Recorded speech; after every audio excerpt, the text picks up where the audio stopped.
জয়গুরু। ঠাকুর নিগমানন্দ পরমহংসদেব শিষ্য ভক্তদের খুব ভালোবাসতেন। তাই তিনি বলেছেন, আমি তোদের কাছে কিছুই চাই না, আমি তোদের হাসি মুখটুকু দেখতে চাই। তোরা মুখ ভার করে থাকলে আমার বুক ফেটে যায়।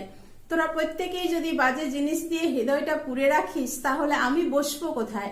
আমার বসার একটু জায়গা রাখিস। তো ঠাকুর মহারাজ শিষ্য ভক্তদের হৃদয়ে বসতে চেয়েছেন। আবার তিনি জানেন যে আমাদের হৃদয়টা খুব ছোট্ট, সেখানে জায়গা অনেক কম, সেখানে যে কোনো একটা জিনিসই থাকবে, হয় ঠাকুর মহারাজ থাকবেন, নয়তো বাজে জিনিস থাকবে। যদি বাজে জিনিস থাকে তাহলে ঠাকুর মহারাজের আর বসার জায়গা থাকবে না, আর যদি ঠাকুর মহারাজ থাকেন তাহলে আর বাজে জিনিস প্রবেশ করতে পারবে না। তাহলে আমাদের প্রত্যেককে চেষ্টা করতে হবে আমরা যাতে আগে ভাগে ঠাকুর মহারাজকে আমাদের হৃদয় মন্দিরে বসাতে পারি, তাহলে আমরা বাজে জিনিসের আক্রমণ থেকে রক্ষা